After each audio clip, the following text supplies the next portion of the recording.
What does high score mean? New high score, is that bad? What does that mean? Should I break it?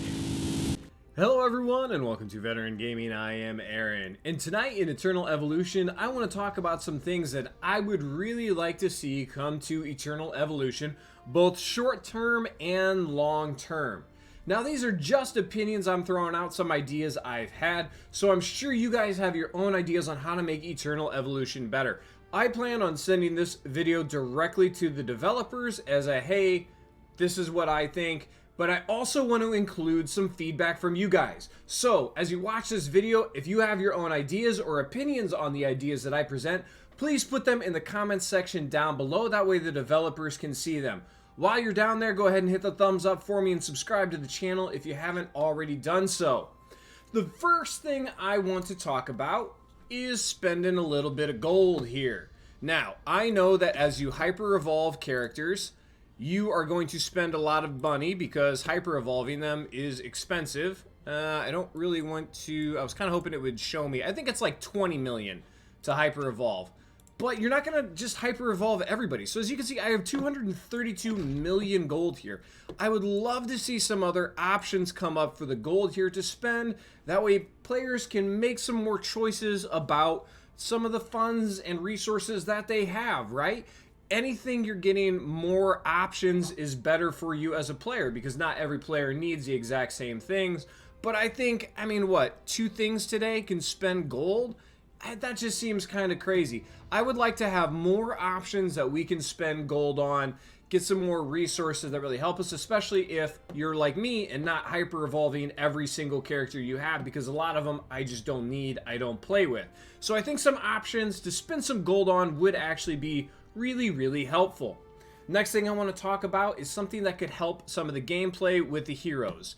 I think it would be really cool, as you're bringing in more and more heroes, to have some triple S heroes that could boost some of these non-triple S heroes.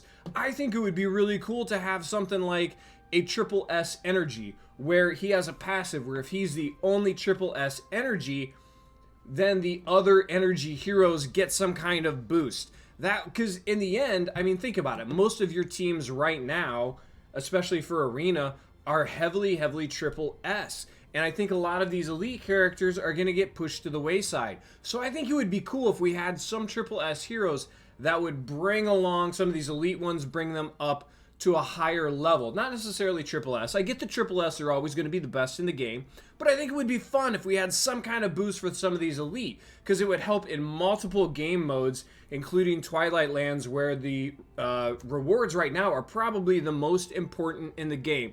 So just a fun concept there, especially helpful for new players, right? Because you're not going to get a ton of triple S's off the bat. So if there were some triple S heroes out there that raise the level of all the elites and everything around them, that would be pretty cool in my opinion. Also, talking about heroes, I would start to kind of like to see some bonuses brought in by either heroes or commanders based on your faction or your alliance, right? So you get more damage percentage the more Terrans you have, the more Atlas you have, the more Wind Fear you have.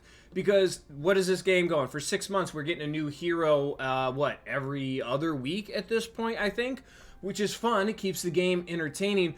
But if they keep up this pace, there's going to be so many heroes in this game. It's going to be like Raid or Star Wars Galaxy of Heroes, right? Heroes all over the place. So I think it would be kind of nice and at a different level if you were getting some bonuses based on how many heroes or champions of a certain faction you had.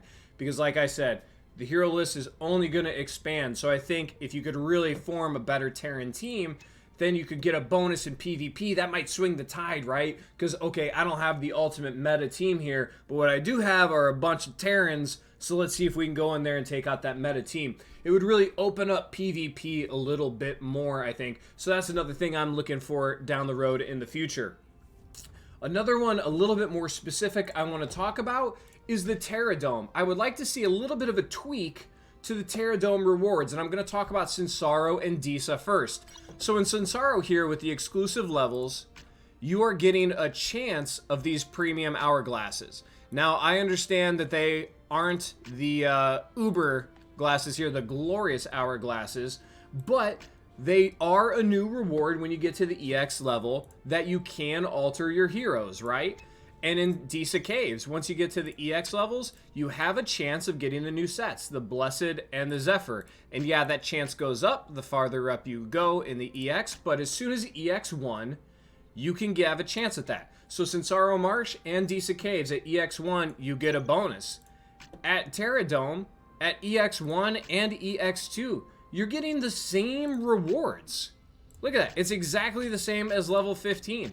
Why are you getting an extra bonus for being able to complete exclusive 1 in Sinsaro Marsh and exclusive 1 in Disa Caves that you're not getting when you complete level 1 in Terradome? So I would like to see a little bit of a tweak there. Give some kind of a bonus to the divine prototypes. That way, if you do push the Terradome, then you're going to get a little bit of extra reward for your effort. Because right now, I can farm Terradome 2, and there's essentially no bonus to it. I mean, you can see right there, the rewards are exactly the same. 6,000, 0 for 2, 6,000, 0 for 2.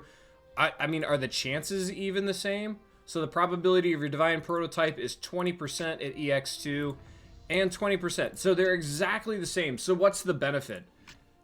And look here, it's 20% at level 15. There's literally no benefit to doing EX1 or EX2. So I would like to see a little bit of a tweak there to Terradome to make you want to push into Terradome. Because right now, there's a big benefit for pushing, especially in Sinsaro Marsh. Because changing around those commanders are probably the most important. Because Disa Cave, you can get the EX level, you can get the Blessed gear and the Zephyr gear just from completing EX1. Terradome, no benefit whatsoever. I would like to see something brought into the game for that. The last thing I'm going to talk about are the excess, right? So the first excess I want to talk about are these prototypes. What am I supposed to do with this? I have hundreds of these divine prototypes just sitting around doing nothing. Come up with something in the game. Give me some kind of credit for how long I've been playing and how well I've been doing with Terradome to get these rewards. I don't care if you're giving me, you know, per one of these, giving me a chance to upgrade a mythic prototype. Let's just come up with something, because right now we're getting these rewards and they do absolutely nothing for us, which 6 months into the game, a little bit frustrating. I would like to see that change come sooner rather than later. And paired with that is the excess in the heroes. What am I going to do with 6 copies of Sinway, 6 copies of Muka, Artis out the ears, Sorietta everywhere? Like, this is just frustrating. When I want to evolve a character, I got to scroll through all these bad boys to figure out what's going on. So again, I don't care if you're giving me, you know, gene hybrid shards. Give me some kind of reward. Let me clear that out of the way, because right now it's just clutter. So I would love to see that get cleaned up a little bit. So there we go.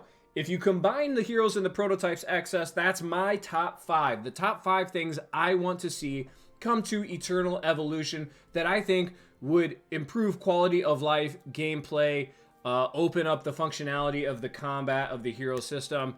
Just some things off the top of my head. So again, please leave your comments down below if you agree with me, if you disagree with me. I'd love to open the dialogue. If you have a new idea of your own that you think would really help Eternal Evolution, throw it in the comment section down below. I promise I'm forwarding all this on to the developers. They will see this. So let's make sure our voice as the community is heard. Hopefully you guys enjoyed the video. Again, if you did, please give me a big thumbs up. Subscribe to the channel if you haven't done so. And as always, guys, have fun. Good luck. So I got that going for me, which is nice.